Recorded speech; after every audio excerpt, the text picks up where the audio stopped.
FDA가 모더나의 부스트샷을 초기 접종분의 절반 용량으로 승인할 전망입니다. 팰리세이드 파크 유권자 협의회의 캠페인 본부가 민주당 지도부에 의해 철거됐다는 주장이 제기돼 논란이 일고 있습니다.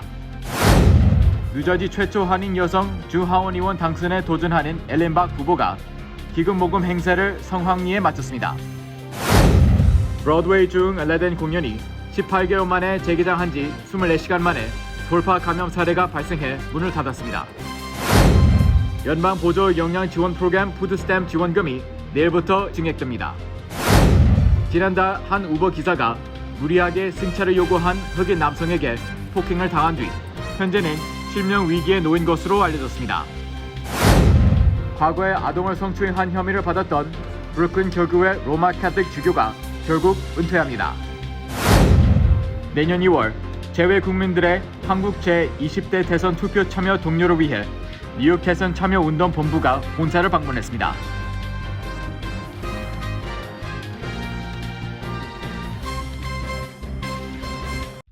오는 10월 9일 토요일 뉴저지 한인회 추석 대잔치에 초대합니다. 김치 체험과 K-팝 컨테스트, 동포 노래자랑, 연예인 공연으로 이어지는 이번 행사는 팬데믹으로 인해 침체돼 있는 동포 사회에 활력을 불어넣어 드릴 겁니다. 특히 이번 행사는 KBTV 주최로 K-팝 컨테스트와 동포 노래자랑이 있습니다. 첫째, K-팝 컨테스트는 미래의 청년들을 위해 많은 상금을 준비했습니다. 대상, 대한항공 한국행 티켓과 트로피, 금상, 상금 $1,000와 트로피, 은상, 상금 $700와 트로피, 동상, 상금 $500와 트로피, 인기상, 야엘 성형 화장품 $500 상당 한 세트를 드립니다.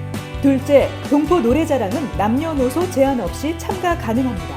대상, 황도 흑침대 퀸 사이즈 $3,400 상당, 금상, 스킨케어 LED 마스크 $1,500 상당, 은상, 진주 목걸이 $800 상당, 동상, 밍크 목도리 $500 상당, 인기상 야엘 성형 화장품 $500 상당 한 세트를 드립니다. 또 모든 참가자에게는 기념품이 증정됩니다. 접수 마감은 9월 27일까지이며 예선에 합격하신 분들은 10월 9일 본선 무대에 진출하게 됩니다. 참가자 문의는 전화 917-686-6143 또는 카카오톡 KBTV 6143으로 하시기 바랍니다. 이번 행사는 대한항공, 노아은행, H마트 특별 후원과 황토방, 코지마 마사지 체어, 킴스 보석, 우단 모피, 야엘 화장품, 마영의 순대, 더 한복에서 협찬해 주셨습니다.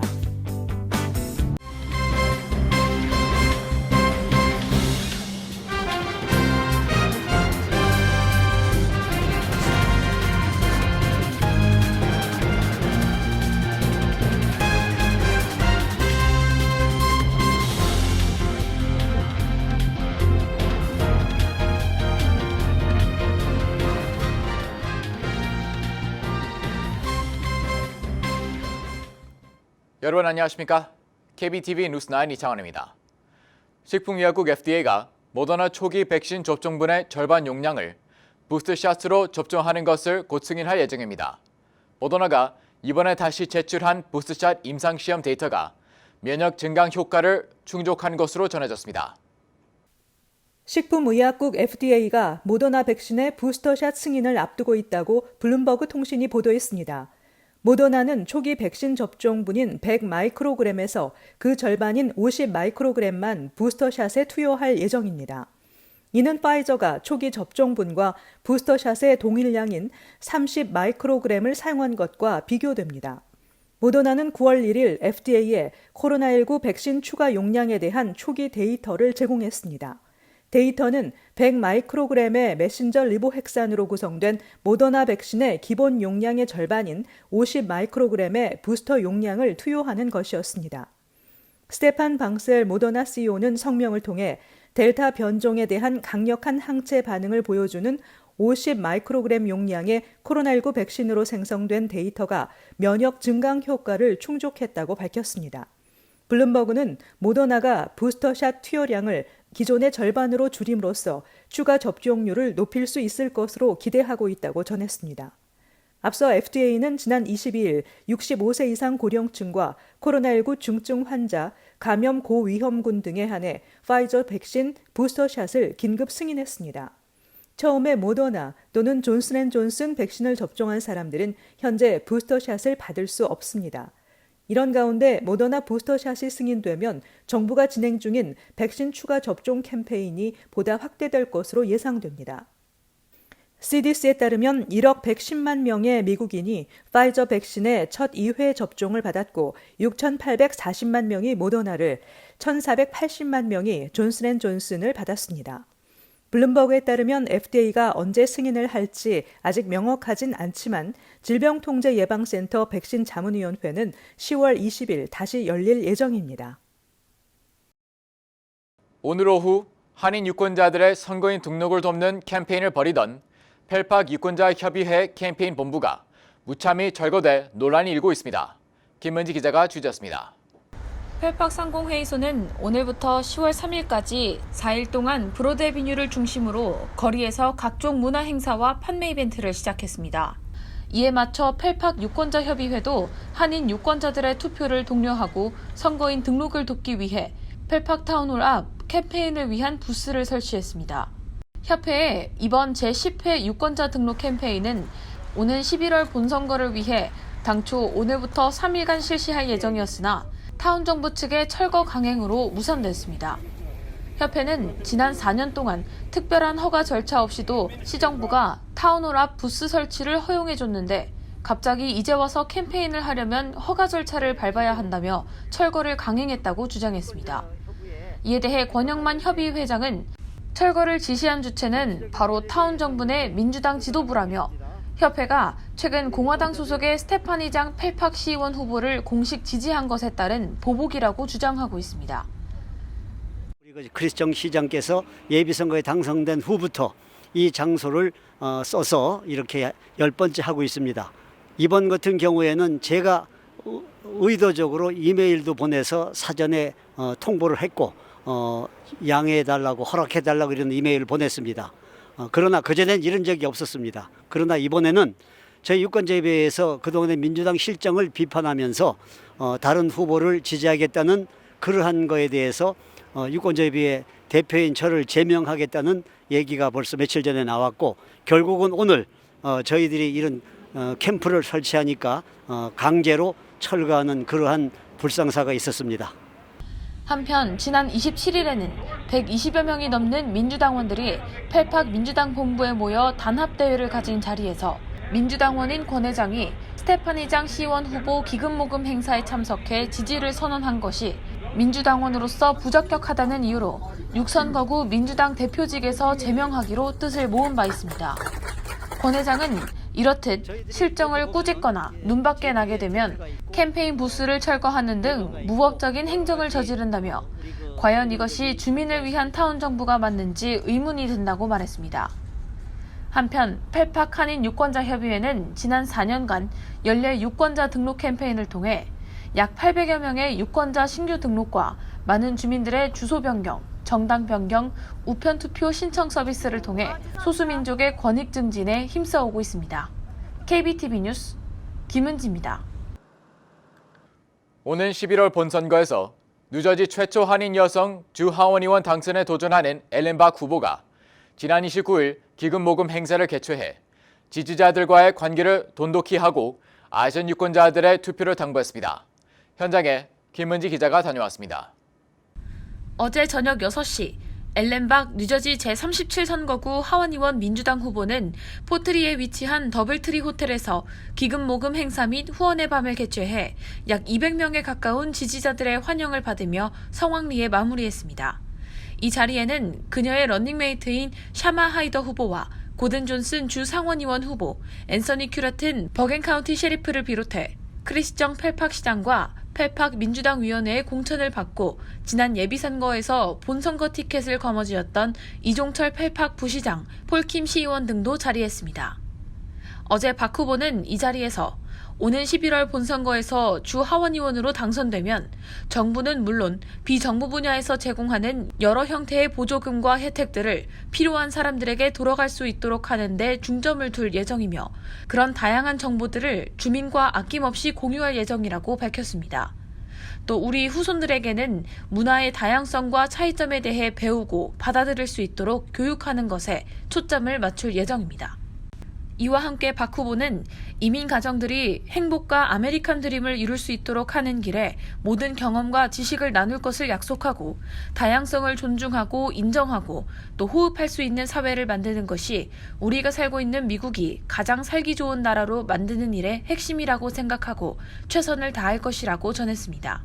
District 37에 지금 35%가 한국 사람들이에요. 제일 중요한 게 그 한국 사람들한테 이제 뉴저지 법대에서 더 가르쳐주고 그리고 grants 만일에 이번에도 아이라가 문제 있었잖아요. 근데 FEMA에서도 잘 모르는 분이 많아요. 그래서 그 첫째 제가 되면은 웹사이트를 한국말로 차려가지고 그런 인포메이션을 그렇게 박 후보는 서울 태생으로 뉴욕 퀸즈 써니사이드로 가족과 함께 이민을 와 PS 150 공립학교를 졸업했고 이후 1984년에는 퀸즈 플러싱으로 이사해 명문 브롱스 사이언스 고등학교를 다녔습니다.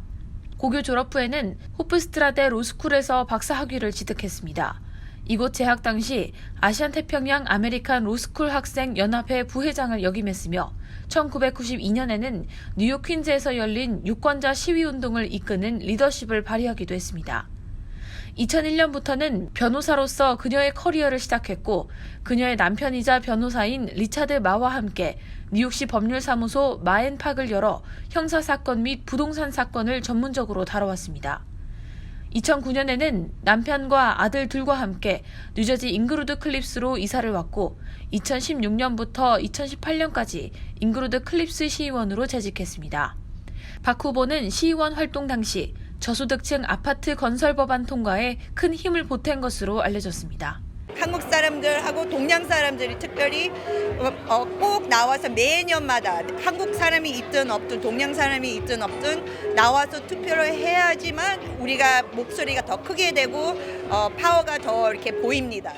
이날 참석한 한인 지지자들은 엘렌 박 후보야말로 이민자 가정으로 자라 어눌한 언어의 장벽, 경제적인 어려움 등에도 불구하고 두 아이를 키우는 엄마의 역할과 자신의 변호사 일을 동시에 이뤄내면서 대내외적으로 인정을 받았기에 진정한 아메리칸 드림의 표상이라며 극찬했습니다. 박 후보는 지난 6월 8일 실시된 뉴저지 예비선거에서 러닝메이트인 샤마 하이더 후보와 함께 2명의 상대 후보들을 2배 이상 표 차이로 이기고 11월 본선거행을 확정지었습니다. 오랜 민주당 강세 지역인 제37선거구 특성상 큰 이변이 없는 한 박 후보는 뉴저지 최초의 한인 여성 하원의원이라는 타이틀을 거머쥘 가능성이 큽니다. KBTV 뉴스 김은지입니다. 뉴욕시의 브로드웨이가 이번 달 팬데믹으로 굳게 닫혀있던 문을 1년 반 만에 전면 재개장했지만 또다시 돌파 감염 사례가 발생해 재폐장하는 극장이 발생했습니다. 김은지 기자의 보도입니다. 어젯밤 브로드웨이 알라딘 공연이 돌발 취소됐습니다. 코로나19 양성 사례가 확인됐기 때문입니다. 결국 이 극장은 팬데믹으로 18개월 동안 닫혀있던 문을 의기양양하게 열고 재개한 지 단 24시간 만에 다시 닫았습니다. 극장 측은 어제 성명을 통해 엄격한 방역 지침을 실시한 결과 양성 사례를 확인했고 출연진과 극장객들의 안전을 위해 오늘 밤 공연을 취소한다며 모든 티켓이 환불될 것이라고 밝혔습니다. 이에 오랜 기간 공연 관람을 기대했던 배우들과 손님들은 아쉬움을 감추지 못했습니다. 무엇보다 염려되는 것은 이를 시작으로 예정돼 있는 다른 수십 개의 공연들에도 취소될 우려가 제기됐다는 것입니다. 또 그에 따른 격리 조치로 인해 배우 감축, 스케줄 취소 문제까지 잇따르게 되면 또다시 난관에 봉착하게 되는 것입니다. 브로드웨이는 현재 위키드, 해밀턴, 라이온킹 등 히트작들을 재개했지만 인기가 높을수록 감염 위험이 높다는 점을 인지하며 더 강도 높은 방역 수칙을 통해 면밀히 모니터링하겠다는 입장입니다. 지난해 3월 12일 코로나19 확산으로 모든 쇼를 중단하고 잠적했던 브로드웨이는 현재 12세 이상 모든 관람객을 비롯해 모든 출연진과 제작진들에게 코로나19 백신 접종을 의무화했습니다. KBTV 뉴스 김은지입니다. 연방 보조 영양 지원 프로그램인 푸드스탬프 지원금이 내일부터 대폭 인상됩니다. 뉴욕주의 푸드스탬프 수혜자들이 1인당 약 36달러가 증액된 수령액을 지급받게 됩니다.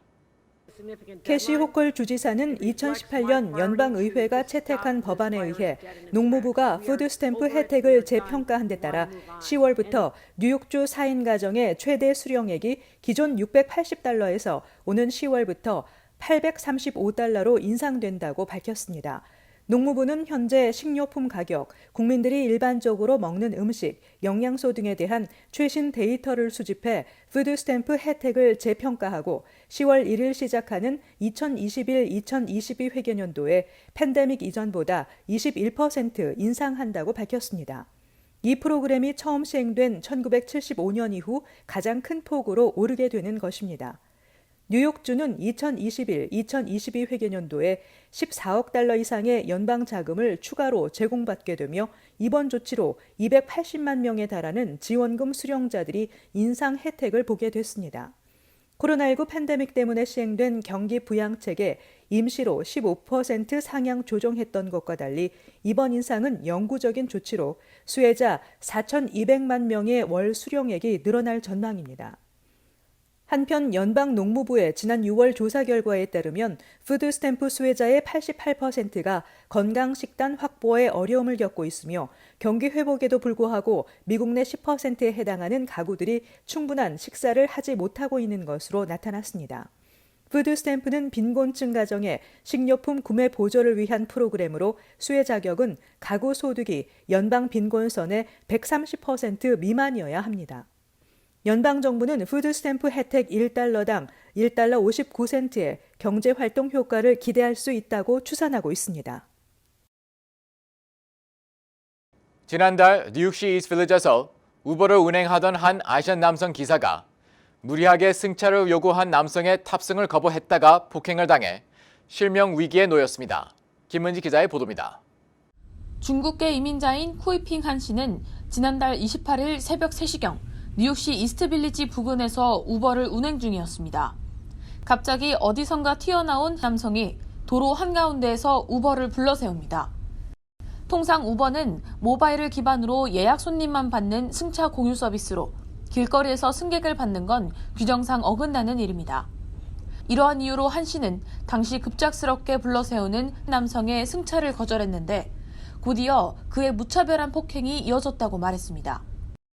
경찰은 한 씨의 차량 내부 CCTV에 찍힌 남성이 손에 들고 있는 휴대폰으로 한 씨의 얼굴을 여러 차례 가격했다고 전했습니다. 눈을 심하게 다친 한 씨는 병원을 방문했는데 심한 부상을 입은 오른쪽 눈이 영영 실명될지도 모른다는 소견을 들었습니다. 이외에도 한 씨는 극심한 두통과 스트레스, 그리고 중국에 남아있는 연로한 부모님의 생활비와 아들의 대학 등록금을 보내야 한다는 경제적 압박감에 시달리고 있습니다. 하지만 실명 위기에까지 놓인 상황에 수입원까지 끊겨 당장 치료비도 마땅치 않은 상황입니다. 사건이 발생한 지 한 달여 시간이 지난 현재 용의자는 아직 추적 중에 있습니다. 우버 회사 대변인은 성명을 통해 빠른 쾌유를 빈다며 위로의 말을 전했지만 정작 독립계약자로 분류되는 우버 운전자가 회사로부터 재정 지원을 받고 있는지 여부에 대한 답변은 회피했습니다. KBTV 뉴스 김은지입니다. 약 50여 년 전 아동을 성추행한 혐의를 받았던 로마 캐톨릭 브루클린 교교의 니콜라스 디마르시오 주교가 결국 은퇴합니다. 프란치스코 교황이 1970년대 2명의 아동을 성추행한 혐의를 받았던 브루클린 교구의 니콜라스 디마르시오 주교를 은퇴시키고 그 후임으로 브롱스 출신인 로버트 브레넨 주교를 임명했습니다. 로마 교황청은 자체 조사를 통해 디마르시오 주교의 성추행 혐의에 대해 무죄를 선고했습니다. 그러나 프란치스코 교황은 그로부터 몇 주 후 새 주교를 임명한 것입니다. 디마르시오 주교는 지난 18년 동안 뉴욕시에서 가장 큰 브루클린 교구를 이끌어던 종교계의 거목이었습니다. 브루클린 교구의 카톨릭 신자는 150여만 명입니다. 디마르시오 주교의 성추행 혐의는 지난달 유명 인권 변호사인 미첼 가라베디안의 폭로로 세상에 알려졌습니다. 당시 가라베디안 변호사는 디마르시오 주교가 1970년대 11세 복사 소년을 성추행했다고 주장하면서 그를 상대로 손해배상 소송을 준비하고 있다고 밝혔습니다. 이 밖에도 또 다른 남성이 비슷한 시기에 주교에게 성추행 당했다고 공개적으로 고발했습니다. 그러나 드마스 주교는 성명을 통해 50여 년 동안 사제로 사역하면서 불법적이나 부적절한 행동을 한 적이 없다며 미성년자를 성적으로 학대했다는 주장을 단호히 부인한다고 밝혔습니다. 로마 교황청 또한 그에게 면죄부를 주었습니다. 그러나 가라비디안 변호사는 드마스 주교의 은퇴가 소송을 막지는 못할 것이라고 말했습니다. 가라비디안은 다음 달 법원에 소장을 제출할 계획이어서 드마스 주교는 법정 싸움을 피할 수 없게 됩니다. 한편 새 주교인 로버트 J. 브레너는 2019년부터 오하이오주 콜럼버스 교교의 주교를 역임했습니다. 그의 아버지는 퀸즈에서 24년 동안 경찰로 일했습니다. 내년 3월 한국의 20대 대선을 앞두고 한국 국적 재외 국민들의 투표 참여를 독려하는 뉴욕 대선 참여 운동 본부가 출범합니다. 뉴욕 북미 지역 대선 참여 운동 본부 관계자들은 KBTV를 방문해 10월 10일 뉴욕시 퀸즈 지역 더거스턴 골프장 내에 있는 더거스 매너에서 20대 대선 참여운동 본부 발대식을 개최한다고 밝혔습니다. 이번 대선 관련 북미주에서는 뉴욕, 시카고, 댈러스, 워싱턴 등 17개 본부가 출범해 투표 참여 운동을 벌입니다. 뉴욕은 강준하 북미주 민주포럼 의장과 이에스터 전 퀸즈 한인 회장 등이 본부장을 맡아 대선 참여 운동을 주도하고 있습니다. 네, 제20대 대선 참여 운동 본부가 결정된 목적은 재동포 국민들의 투표 참여가 절실하기 때문입니다. 개인의 투표 한 표 한 표가 조국 대한민국의 발전과 변화를 일으킬 수 있는 큰 힘과 원동력이 되기 때문입니다. 10월 10일을 기준으로 해서 내년 2월 20일까지 한시적으로 저희들이 제20대 대선 참여 운동 본부를 일을 할 것입니다. 그리고 참여하고 싶으신 분들은 국적과 종교, 성별에 상관없이 누구나 마음과 뜻이 있으신 분은 참여하실 수 있습니다. 제2의 국민 투표 날짜는 2월 23일 2022년부터 2월 28일 2022년까지 투표일입니다. 뉴욕 본부 관계자들은 대선 참여운동 본부 출범 목적은 한국 정치, 사회 등 각 분야에 미주 한인들의 목소리를 전달하기 위한 것이라고 전했습니다. 고국이 발전해야지만 우리 재외 국민들도 같이 덩달아 발전할 수 있고 위상을 높일 수가 있습니다. 또 두 번째로는 재외 국민들이 원하는 바들이 좀 여러 가지가 있는데 그 중에서도 이중국적, 그 다음에 자녀에 대한 군대, 그런 핵심적인 내용을 우리가 투표가 올라가면 그런 거를 많이 반영할 수 있기 때문에 굉장히 중요하다고 생각하고 있습니다. 제20대 대통령 선거일은 2022년 3월 9일입니다. 재외 국민 선거는 2월 23일에서 28일까지 뉴욕 총영사관과 각 주별 지정 투표소에서 먼저 시작됩니다. 해외에 거주하는 한국 국적자는 재외 선거 웹사이트에서 유권자 등록을 하면 투표할 수 있습니다. 참여는 우선 선거인 등록을 하셔야 되고요. 그 다음은 투표이겠죠. 선거인 등록은 중앙선거관리위원회 웹사이트 혹은 이메일 혹은 영사관을 통해서 할 수 있습니다. 10월 10일부터 1월 8일 사이에 등록을 하셔야 되고요. 투표는 투표소에 가셔서 직접 하셔야 됩니다. 중앙선거관리위원회에 따르면 재외 국민은 공식 선거운동 기간 동안 인터넷, 전화, 말로 하는 선거운동만 개인적으로 할 수 있습니다. 뉴욕 한인회 등 단체장의 이름으로 선거운동을 하는 것은 불법입니다. 선거 관련 기부 행위, 단체 결성, 인쇄물 배분 등은 불법입니다. 이에 따라 대선 참여운동 본부는 특정 후보 지지가 아닌 순수한 투표율 제고 운동에 주력합니다. 한편 한국 국회는 재외 국민 투표 참여율을 높이기 위해 재외 선거에 우편 투표제를 도입하는 법 제정을 추진하고 있어 법안 통과 여부에 관심이 쏠리고 있습니다. 각 당의 대표들끼리는 합의가 되어 있는데 현재 야당의 원내 총무가 이제 강력히 반대를 하는 바람에 지금 법안 진행이 중지되어 있는 상태고 실질적으로 5개월 남은 내년 대선까지는 법안 통과가 어려울 것으로 보입니다. 현실적으로. 그리고 어떤 보안상의 문제점에 대한 그 안정성 확보가 되어 있지 않다는 이유로 반대를 하고 있는 것으로 알고 있습니다. 그 우편 투표제를 함으로써 현 시대 세태에 맞게 SNS를 통한 그 인터넷을 통한 거라든지 여러 가지 조사에 의하면은 100만 명 정도의 그 재외동포 유권자가 등록이 늘어날 것으로 지금 짐작을 하고 있습니다. 그래서 그 실질적인 참정권 보장이라는 면에서도 그렇고 무엇보다도 그 재외동포들에게 이제 갖고 있는 권리를 행사를 제대로 할 수 있는 기회를 주기 위한. 뉴욕 총영사관 관계자에 따르면 재외선거인 부재자 신고가 10월 10일부터 시작되기 때문에 그 이전에 이 법안이 통과돼야 이번 대선에서 우편 투표를 할 수 있습니다. 뉴 밀레니엄 뱅크에서 SBA 론 빅 프로모션을 실시합니다. 첫째, 클로징 기준 융자 금액 3%의 SBA 보증 수수료를 면제해드립니다. 둘째, 향후 3개월 동안 원금과 이자를 대신 내드립니다. 셋째, 최소 10% 다운으로 건물 구입과 융자 신청이 가능합니다. 위 내용은 SBA 승인을 대상으로 하며 모든 대출자가 자격이 되는 것은 아닙니다. 본 혜택은 2021년 9월 30일까지이며 SBA에 의해 조기 종료될 수 있습니다. 기타 약관과 조건이 적용되며 프로그램과 약관과 조건은 예고 없이 변경될 수 있습니다. FDIC 멤버 앤 이퀄 하우징 렌더. 엘리자베스 맥도너 연방상원 사무처장은 민주당이 제안한 두 번째 이민개혁안인 연방이민법, 이민 레지스트리와 245I 조항의 기준일을 변경하는 서류 미비자 구제 방안이 상원 규정에 어긋나 예산 조정안에 포함될 수 없다고 밝혔습니다. 맥도너 사무처장은 이번에도 민주당이 포함시키려는 이민개혁 조항들이 매우 광범위하고 새로운 이민정책이라고 규정하며 이는 상원 예산 규정을 훨씬 초과하는 사안이기 때문에 예산 조정안에 포함시킬 수 없다고 밝혔습니다. 민주당 지도부는 플랜 C를 고안해 또 다른 이민개혁안을 들고 나올 것으로 전망되지만 드리머 구제안에 이어 이민법 조항 확대 개혁안까지 거부된 상황에서 이민개혁안의 수위를 낮춰야 할 것으로 보인다고 LA타임즈는 전했습니다. 질병통제예방센터는 긴급 경보를 통해 임신 중이거나 수유 중인 여성들에게 코로나19 백신 접종을 강력하게 권고했다고 더 힐이 보도했습니다. CDC에 따르면 코로나 백신은 유산이나 선천적 결함의 위험을 증가시키지 않고 생식 능력에도 부정적 영향을 미치지 않습니다.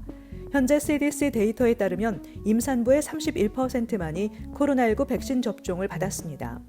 CDC는 지난 27일 기준으로 임산부에게서 12만 5천 건 이상의 코로나19 사례가 보고됐으며 이 중 2만 2천 건 이상의 입원과 161명의 사망이 있었습니다. 코로나19에 감염돼 입원한 임산부의 97%가 예방접종을 받지 않았습니다.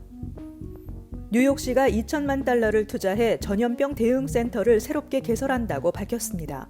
코로나19 팬데믹 상황에서 지역사회와 긴밀히 연결해 빠른 테스트와 추적 검사, 그리고 백신 보급 시스템을 구축하면서 습득한 매뉴얼을 통해 또 다른 전염병에 대처하기 위한 기관을 선제적으로 만든다는 것입니다. 뉴욕시는 컬럼비아 대학, 큐니와 협력해 뉴욕시 전염병 대응센터를 개설하고 이를 통해 새로운 전염병이 도래할 때 그 어느 지역보다 빠르게 대처할 수 있는 시스템을 구축할 것이라고 전했습니다. 월스트리트저널은 최근 많은 경제학자들이 3분기 경제 성장률 전망을 하향 조정했지만 내년도 전망은 상향 조정했다고 밝혔습니다. 3분기 경제 전망이 잇따라 하향 조정되는 것은 델타 변이의 확산으로 외식, 호텔 등에 대한 지출이 줄었기 때문입니다. 또 사무실 출근 재개 일정이 차질을 빚으며 경기 회복에 대한 기대감이 꺾였습니다.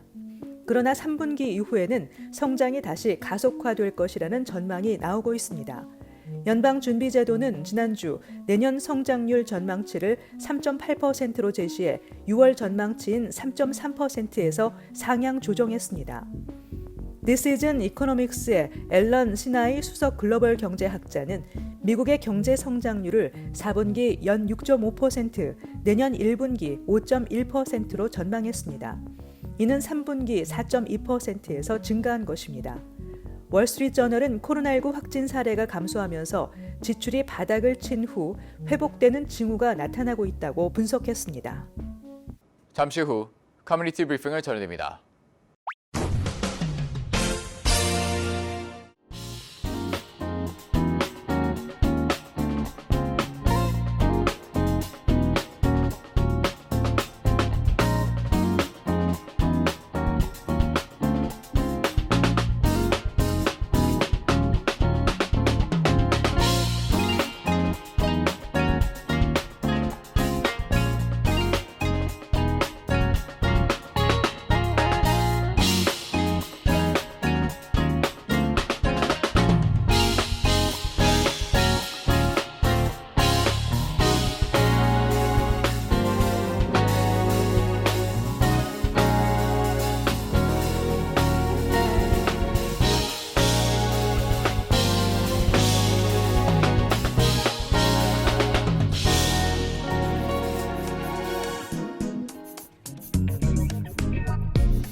이어서 환율과 증시 전해드립니다.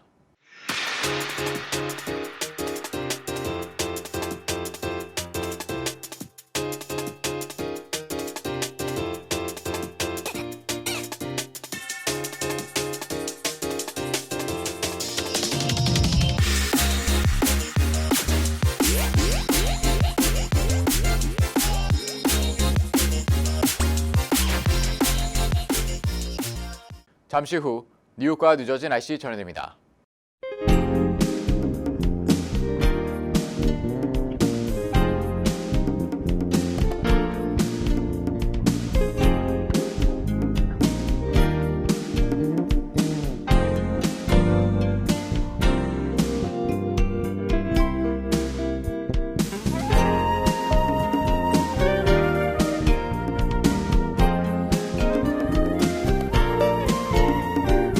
KBTV 뉴스 9 마칩니다. 오늘도 시청해 주셔서 감사합니다. 편안한 밤 보내시기 바랍니다.